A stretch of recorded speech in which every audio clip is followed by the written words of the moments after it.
Hello. जैसे कि हमने पार्ट वन में देखा था क्या होता है प्लस आई, क्या होता है माइनस आई, मेनली इंडक्टिव इफेक्ट, सारा कुछ समझ लिया था। जो जो पहला पार्ट नहीं देखे होंगे वो जाके पहला पार्ट पहले देखेंगे, फिर आके सेकंड पार्ट पर आएंगे, ठीक है। नहीं तो सेकंड पार्ट समझ में नहीं आएगा बिल्कुल भी। इसमें क्या है, प्लस आई माइनस आई पार्ट वन में क्या है, इंट्रोडक्शन पार्ट था। अब उसका अप्लीकेशन कहाँ कहाँ इस्तेमाल होगा। अब देखिए एच डी की स्ट्रेंथ, बेसिक स्ट्रेंथ, ये सारी चीज़ें हम समझ चुके थे। एच डी की स्ट्रेंथ डायरेक्टली प्रोपोर्शनल होता है क्या, माइनस आई के, और बेसिक स्ट्रेंथ किसके प्रोपोर्शनल होता है, प्लस आई के। माइनस आई क्या करता है, इलेक्ट्रॉन को खींचता है, और प्लस आई क्या करता है, इलेक्ट्रॉन देता है। अब यह ध्यान में रखेंगे, माइनस आई प्लस आई कैसे, जैसे कैसे पहचानेंगे। जैसे एक ग्रुप जुड़ा हुआ है, ठीक है, ये हमारा एक ग्रुप है, कोई भी ग्रुप है, ठीक है। इसके पास अगर लोन पेयर है तो ये प्लस आई या प्लस एम शो करेगा।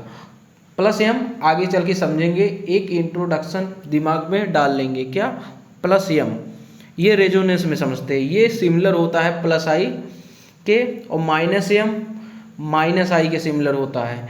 लेकिन इसमें एक डिफरेंस होता है, ये मेटा पे काम नहीं करता। ग्रुप पे इसको आर्थो बोलते हैं, ये पहले ही देख चुके हैं। इसको मेटा बोलते हैं। तो इस पे प्लस एम माइनस एम नहीं काम करता, मेटा, मेटा नहीं, रुकिए एक मिनट, ये हमारा क्या है, मेटा, ये हमारा मेटा पोजीशन है, ये हमारा पैरा पोजीशन है, ठीक है। अगर इसके पास लोन पेयर है ग्रुप के पास तो ये प्लस आई शो करेगा, ठीक है।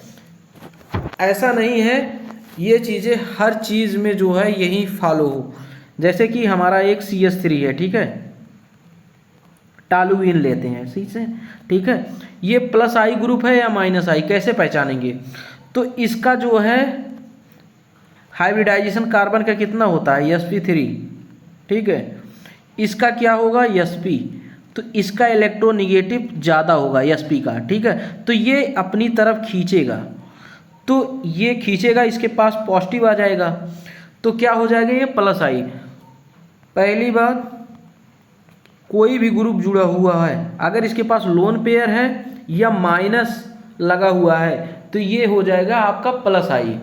लेकिन अगर पॉजिटिव लगा हुआ है या लोन पेयर एब्सेंट है या डबल बॉन्ड से जुड़ा हुआ है तो ये हो जाएगा हमारा माइनस आई। तो ये ध्यान में रख के चलेंगे। अब क्या है एप्लीकेशन, इसका इस्तेमाल करेंगे आगे चलकर।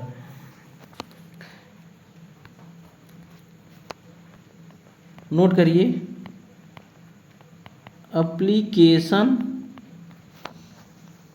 Of I effect, I effect.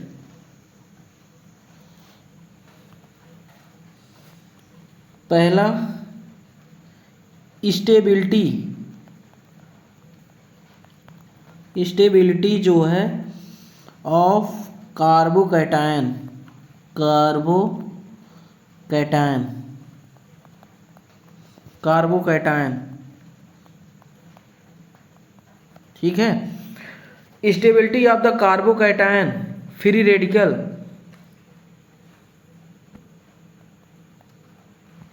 Free radical,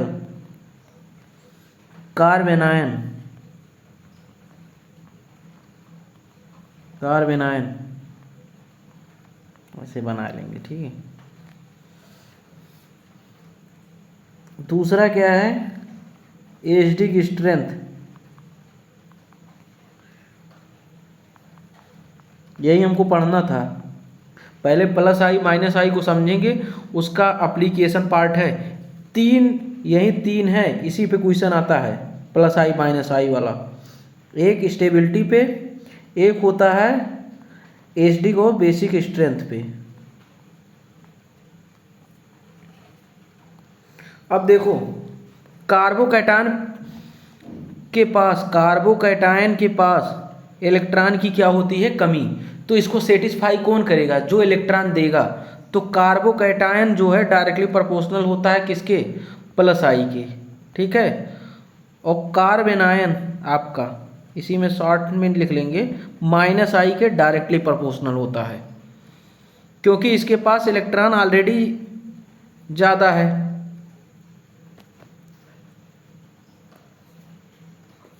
carbon ion minus आई के डायरेक्टली प्रोपोर्शनल होता है,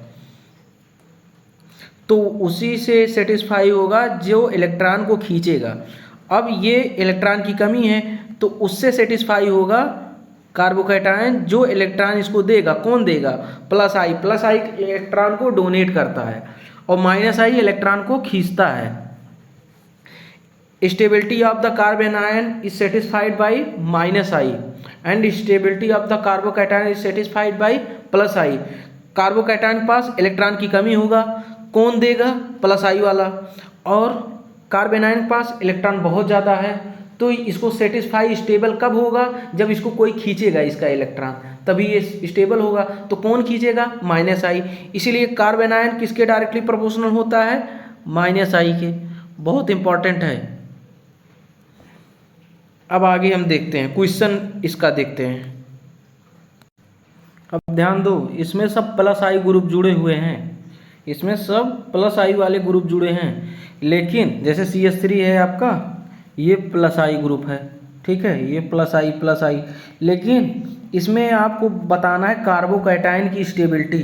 तो कार्बोकैटायन की स्टेबिलिटी कौन सेटिस्फाई करेगा? प्लस आई वाला। सारे प्लस आई, सब में प्लस आई जुड़े हैं, ठीक है। अब हमको फाइंड करना है लेकिन किसमें ज़्यादा जुड़े हैं। तो स्टेबिलिटी का ऑर्डर क्या होगा? सबसे ज़्यादा ये वाला होगा, फिर ये वाला, ऐसे क्वेश्चन आएंगे।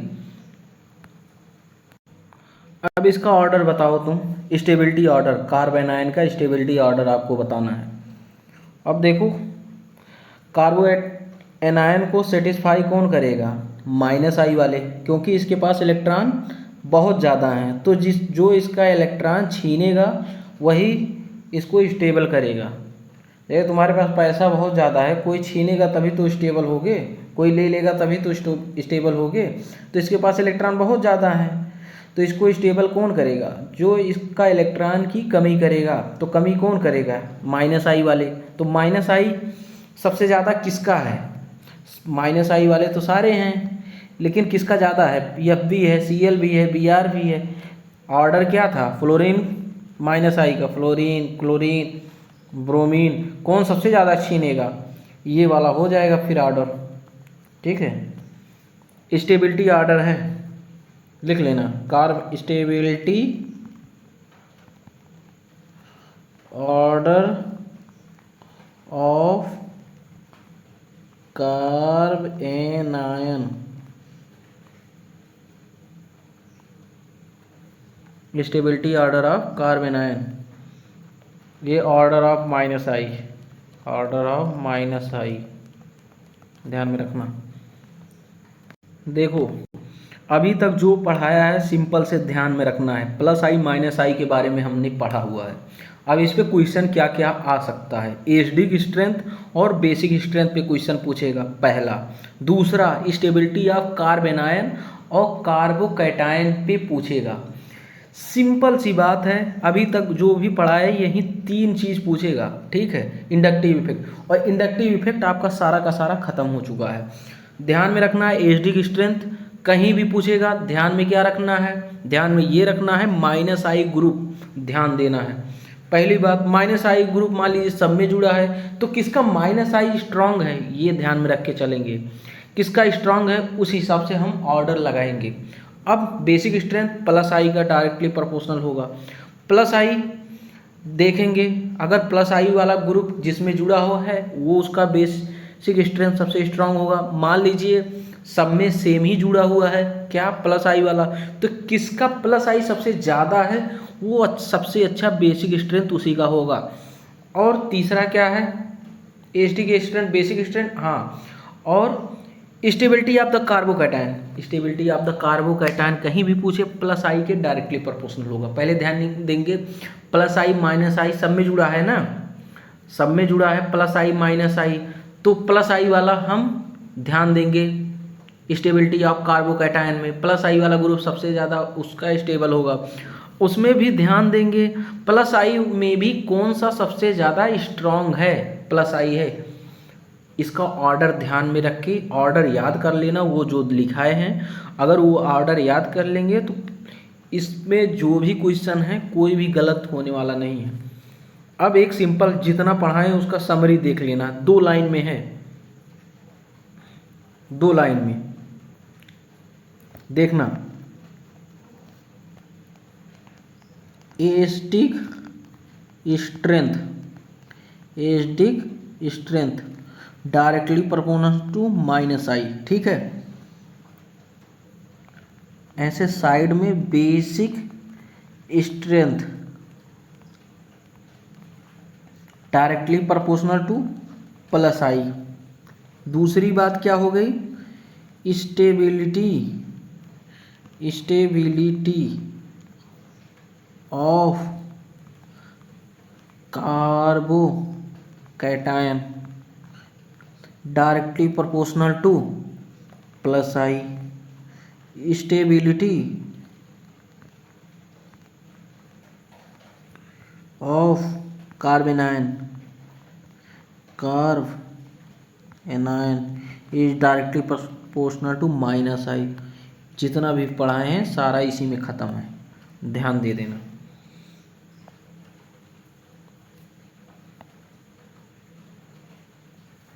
ठीक, यही सबसे ज़्यादा इम्पोर्टेंट है। सारा कुछ इतने में ख़त्म हो गया जितना। अब आगे हम चलेंगे रेजोनेंस पे। और कहीं कहीं ये भी पूछता है एस्टिक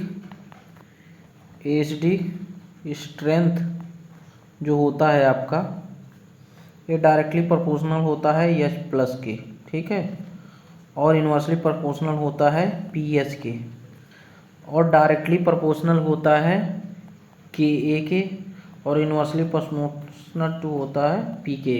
वैसे simple basic strength directly proportional होगा किसके, O H minus, inversely proportional होगा पी ओ एच के, डायरेक्टली प्रोपोर्शनल होगा के बी के, इन्वर्सली प्रोपोर्शनल होगा पी के बी के। बस ये भी ध्यान में रख लेना, ठीक है। अब हम रेजोनेंस की तरफ बढ़ते हैं। अब हम आ गए रेजोनेंस की तरफ। रेजोनेंस में होता क्या है, डीलोकलाइजेशन ऑफ पाई इलेक्ट्रॉन, और पाई इलेक्ट्रॉन और लोन पेयर आपस में कन्वर्टिबल भी होते हैं। पाई इलेक्ट्रॉन और लोन पेयर आपस में कन्वर्टिबल भी होते हैं, और एक सिंगल लुईस स्ट्रक्चर एक्सप्लेन नहीं कर सकता सभी मॉलिक्यूल के प्रॉपर्टीज़ को। तब इसी वजह से हम जितने भी स्ट्रक्चर इसके पॉसिबल हैं सारे स्ट्रक्चर बनाते हैं, ठीक है। अब हम आगे बढ़ते हैं रेजोनेंस इफेक्ट और मेजोमेरिक इफेक्ट जिसको बोलते हैं। मेनली क्वेश्चन इसी पे आता है, रेजोनेंस इफेक्ट और मेजोमेरिक इफेक्ट। देखो रेजोनेंस क्या होता है, एक स्ट्रॉन्ग इफेक्ट होता है, डिस्टेंस इंडिपेंडेंट होता है। उसमें बताए थे डिस्प्लेसमेंट ऑफ इलेक्ट्रॉन होता है किसमें, इंडक्टिव इफेक्ट में, इसमें डीलोकलाइजेशन ऑफ पाई इलेक्ट्रॉन। ये चीज़ें बार बार क्यों बोल रहे हैं, ताकि ये चीज़ जो मेन पॉइंट है ये दिमाग में छप जाए। अब ये होता है कोई बेंजीन है, ठीक है, उस पर एक ग्रुप लगा हुआ है, ये हुआ हमारा आर्थो पोजीशन, ये मेटा, ये पैरा। तो ये हमेशा आर्थो और पैरा पे काम करेगा, मेटा पे एब्सेंट होता है, क्योंकि निगेटिव जो इलेक्ट्रॉन का ट्रांसफ़र होता है इस पे नहीं होता। आगे चलेंगे के समझेंगे कैसे नहीं होता, ठीक है। इसी वजह से इसमें आर्थो पैरा तो काम करेगा, मेटा नहीं काम करेगा, ठीक है। जैसे कोई ग्रुप, ठीक है, ध्यान देना, ये हम अमोनिया लगा दिए, अमोनिया के पास एक लोन पेयर भी है, तो लोन पेयर है तो ये आर्थो और पैरा पोजीशन पे काम करेगा, लेकिन मेटा पे नहीं काम करेगा। आर्थो पोजीशन और मेटा पे देगा, आर्थो और मेटा पर देगा, आर्थो और पैरा पे देगा, सॉरी, आर्थो और पैरा पे देगा, मेटा पे नहीं देगा। तो ऐसे जैसे निगेटिव वाला लग जाएगा, माइनस आई वाला लग जाएगा, तो ये खींचेगा आर्थो पैरा से, लेकिन मेटा से नहीं खींचेगा, क्योंकि इसमें मेटा का कोई रोल ही नहीं है। यही चीज़ रेजोनेंस में ध्यान देना है, बाकी सिमिलर है पूरा इंडक्टिव इफेक्ट के, ठीक है। इसमें क्या मेटा काम नहीं करेगा। ये चीज़ें दिमाग में जितनी बार बोल रहे हैं उतनी बार सुन लो, ठीक है। अब रेजोनेंस को पहचानने का तरीका, ठीक है, types of conjugation, types of conjugation, ठीक है। पहला ये हमारा डबल बॉन्ड है, ठीक है, डबल सिंगल डबल, ये हो गया एक। दूसरा क्या हुआ, अगर कहीं डबल सिंगल डबल दिख गया, ठीक है, तो यहाँ पर रेजोनेंस हो रहा है। फिर डबल सिंगल, ठीक है, लोन पेयर अगर मिल गया, ठीक है, अगर निगेटिव मिल गया तो ये भी एक तरह का रेजोनेंस हो जाएगा। अगर डबल सिंगल फ्री रेडिकल मिल गया, ये भी रेजोनेंस हो जाएगा। चौथा, डबल सिंगल पॉजिटिव दिख गया तो ये भी रेजोनेंस हो जाएगा। पांचवा क्या, इतना ध्यान में रखना, ऐसे टाइप के जहाँ भी दिखेंगे, अब कैसे एक एग्जांपल दे दे रहे हैं, जैसे CH2 डबल बॉन्ड, ठीक है, फिर CH, यहाँ पर डबल सिंगल डबल दिख रहा ना, तो एक तरह का रेजोनेंस हो गया। अब इसमें क्या होता है, पाई इलेक्ट्रॉन का डीलोकलाइजेशन कैसे होगा, यहाँ पे डबल आ गया, ट्रांसफर हो जाएगा, ठीक है, यहाँ पे माइनस आ जाएगा, यहाँ पे प्लस आ जाएगा, यहाँ पे हाइड्रोजन था ही। देखिए ये वाला जो तुम्हारा है ये ट्रांसफ़र हो गया, किस पे, इस पे डबल ट्रांसफ़र हो गया। पाई इलेक्ट्रॉन क्या हो गए, पाई बॉन्ड ट्रांसफ़र हो गया। पाई बॉन्ड में जो भी 2 इलेक्ट्रॉन थे वही ट्रांसफ़र होके यहाँ पर डबल बॉन्ड बना गई, यहाँ का बॉन्ड टूटकर यहाँ पे माइनस चला गया। अब जब यहाँ पे जाएगा तो यहाँ पे, ठीक है, तो यहाँ पे एक पॉजिटिव क्रिएट हो जाता है, ठीक है, तो ऐसे होता है। अब आगे चल के समझेंगे जो क्वेश्चन इस पे अप्लाइड होगा। एक क्वेश्चन आता है कितनी मेंबर रिंग है, कितना मतलब जो है रेजोनेटिंग स्ट्रक्चर बनेगा। इसमें रेजोनेटिंग स्ट्रक्चर बताना है। देखो 3 मेंबर रिंग है ना, इन दोनों में 3 मेंबर रिंग है, तो 3 रेजोनेटिंग स्ट्रक्चर। इसमें 4 मेंबर रिंग है तो 4 रेजोनेटिंग स्ट्रक्चर। इस तरह का क्वेश्चन पूछा जाता है, ठीक है। एक क्वेश्चन पूछा जाता है एसिटिक एसिड, ठीक है, एसिटिक एसिड और फिनॉल में कौन सबसे ज़्यादा एसिडिक है। अब देखो नाम में ही एसिड है, एक सिंपल ट्रिक है, तो फिनॉल का ज़्यादा एसिडिक, ये ज़्यादा एसिडिक होगा, ठीक है। नाम में ही एसिडिक एसिड है तो एसिटिक एसिड ज़्यादा होगा, लेकिन इसका रीज़न पूछा जाएगा क्योंकि 5 रेजोनेटिंग स्ट्रक्चर बनते हैं फिनॉलेट आयन में और इस एस्टेट आयन में 2, तो 5 रेजोनेटिंग स्ट्रक्चर में इसकी वजह से ये ज़्यादा स्टेबल होता है, तो H+ देने में कहीं ना कहीं प्रॉब्लम होती है, तो इसीलिए ये कम एसिडिक हो जाता है। इसमें 2 होते हैं, 2 रेजोनेटिंग स्ट्रक्चर, ठीक है, तो ये क्वेश्चन पूछा जाता है। अब देखो जो जिस पर क्वेश्चन पूछा जाता है वो सारे टॉपिक कवर कर रहे हैं। अब एक क्वेश्चन जो सबसे ज़्यादा रेजोनेटिंग स्ट्रक्चर में जो भी है क्वेश्चन, मेन क्वेश्चन जो अब आगे आगे जो है टॉपिक उस पर बढ़ रहे हैं, ठीक है। अब क्वेश्चन पूछा जाता है मेन रेजोनेंस पे, सारे क्वेश्चन इस पर कवर होंगे। स्टेबिलिटी का, रेजोनेटिंग स्ट्रक्चर में आपको स्टेबिलिटी बतानी है, तो केस है इसका, केस लिख लेना, सारे केस जो है न्यूट्रल स्ट्रक्चर का, न्यूट्रल स्ट्रक्चर का स्टेबिलिटी चार्ज्ड से हमेशा ज़्यादा होगा, ठीक है। एग्जाम्पल दे दे रहे हैं, अब कैसे समझेंगे न्यूट्रल क्या है चार्ज क्या है, हम समझ नहीं पा रहे हैं, ठीक है। न्यूट्रल स्ट्रक्चर का चार्ज स्ट्रक्चर से ज़्यादा होगा, जैसे ये तुम्हारा हुआ, ये तुम्हारा हुआ न्यूट्रल, लेकिन चार्ज समझना है, चार्ज क्या है, CH2 CH, यही ट्रांसफ़र हो गया ना डबल बॉन्ड, जैसे बताए थे पहले, तो इस पे क्या आ जाएगा हमारा पॉजिटिव, तो स्टेबिलिटी किसका ज़्यादा है, इसका ज़्यादा हो जाएगा, ठीक है, इससे। ये हो गया तुम्हारा पहला, ये हो गया दूसरा, तो पहला का ज़्यादा होगा दूसरे से। दूसरा केस क्या है, स्टेबिलिटी,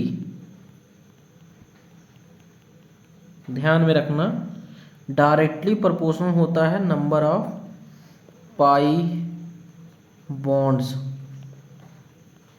जिसमें देखना है जिसमें ज़्यादा पाई बॉन्ड होगा वो सबसे ज़्यादा स्टेबल हो जाएगा। तीसरा क्या है रूल, ऑक्टेट जिसका कंप्लीट है, complete octet, octet for maximum atom, for maximum atom, तो जिसका ऑक्टेट कंप्लीट होगा उसकी स्टेबिलिटी ज़्यादा होगी। चौथा, स्टेबिलिटी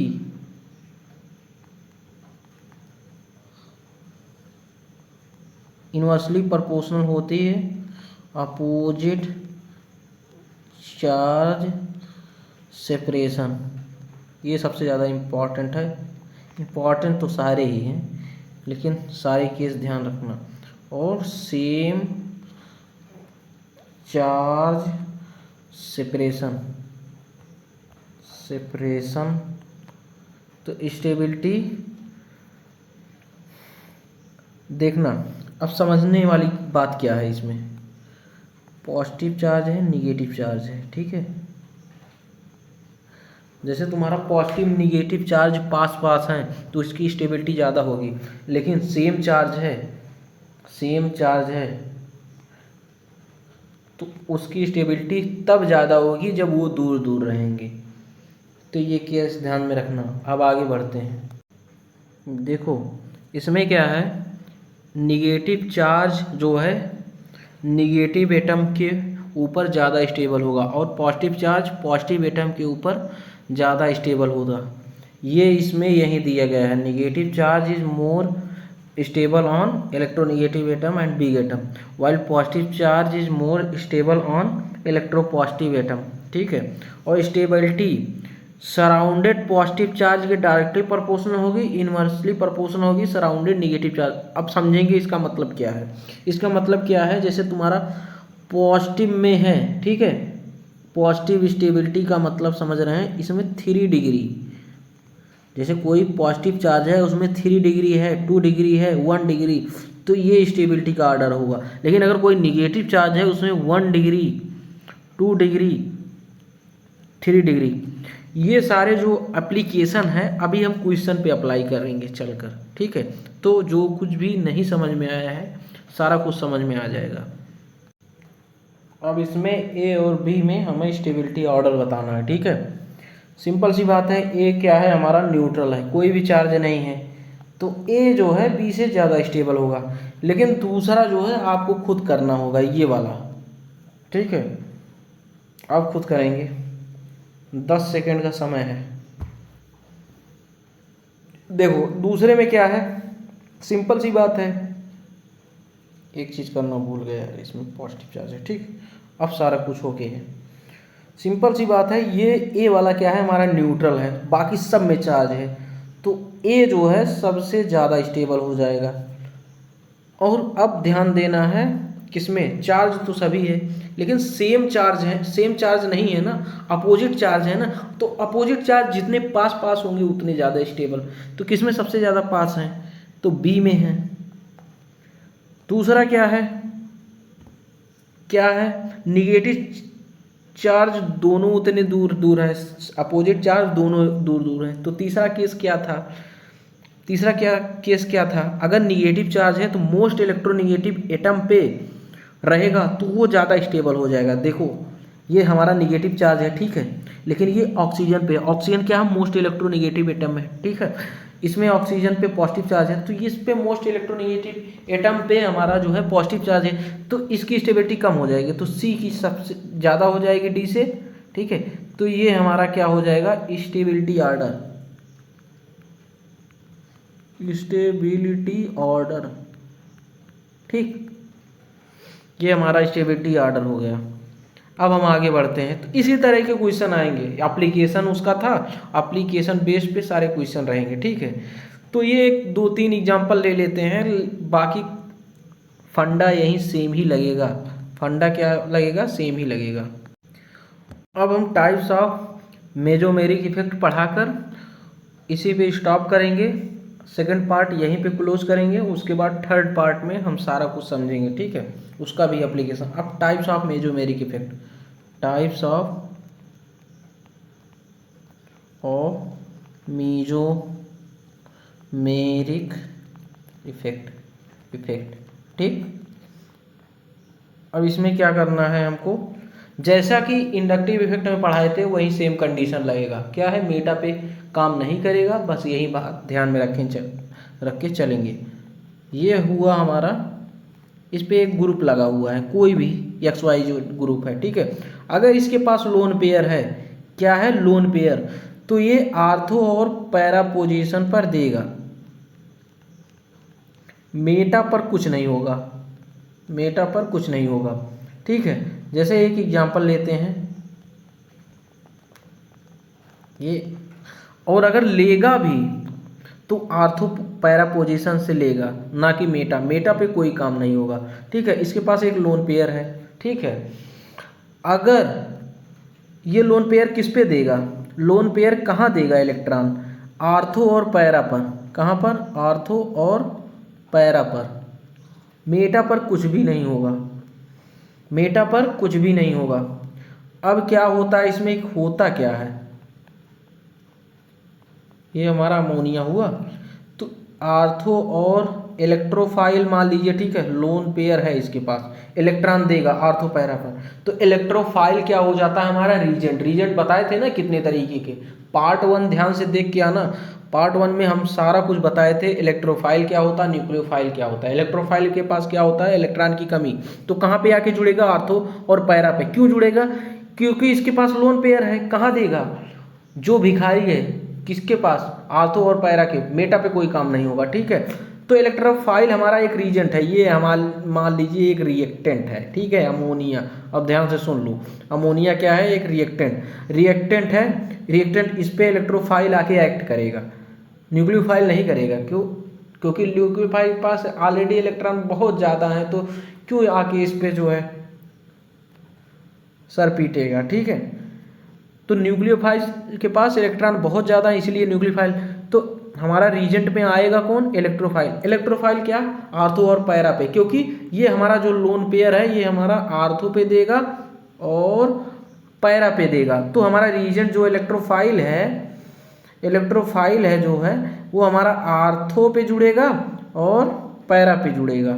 एक सिंपल बता रहे हैं, समझ लो, हमारी बातों को समझो, ये जो लिख रहे हैं राइटिंग पर मत जाना, ठीक है, हमारी बातों को समझो। अमोनिया क्या है, एक उसके पास लोन पेयर होता है, लोन पेयर कहाँ पे देगा, आर्थो और पैरा पोजीशन पे। आर्थो और पैरा पे कौन आके जुड़ेगा, तुम्हारा इलेक्ट्रोफाइल। इलेक्ट्रोफाइल के पास इलेक्ट्रॉन की कमी होगी। इलेक्ट्रोफाइल क्या होता है, एक रीजेंट होता है। अब मान लीजिए अमोनिया की जगह हम ले लिए क्या, कोई -M। अब इसी को देखो, +M, types of mesomeric effect क्या होता है, +M होता है एक -M। इसी को अमोनिया क्या हो रहा है, आर्थो पैरा पे दे रहा, तो इसको +M बोल देंगे। अगर यही आर्थो पैरा से ले रहा होता तो इसको -M बोल देंगे। लेकिन अमोनिया हमेशा देता है, लेता नहीं, तो इस पे और कोई ग्रुप जुड़ेगा जैसे, ठीक है। अब कैसे पहचानेंगे कि कौन सा +M है -M है, जैसे कोई ग्रुप है, ठीक है, कोई ग्रुप है उससे जुड़ा हुआ है, हमारा लोन पेयर है, किसी के पास कोई ग्रुप जुड़ा है, लोन पेयर है, अगर निगेटिव है तो उससे हम पहचान जाएंगे ये क्या है, हमारा +M शो करेगा। अगर यहीं कोई ग्रुप है, अगर कोई ग्रुप है -M कैसे पहचानेंगे, अगर डबल बॉन्ड से जुड़ा हुआ है, ठीक है, अगर उसके पास पॉजिटिव चार्ज है तो ये क्या हो जाएंगे, -M। तो देखो अमोनिया के पास क्या था, लोन पेयर था, इसी वजह से +M, तो ये बताए ना +M का कंडीशन, इसके पास लोन पेयर हो या निगेटिव चार्ज हो तो ये +M हो जाएगा। और क्या है, अगर डबल बॉन्ड से जुड़ा है, अगर पॉजिटिव चार्ज है तो क्या हो जाएगा हमारा -M। आगे इसका भी एग्जाम्पल समझेंगे। जैसे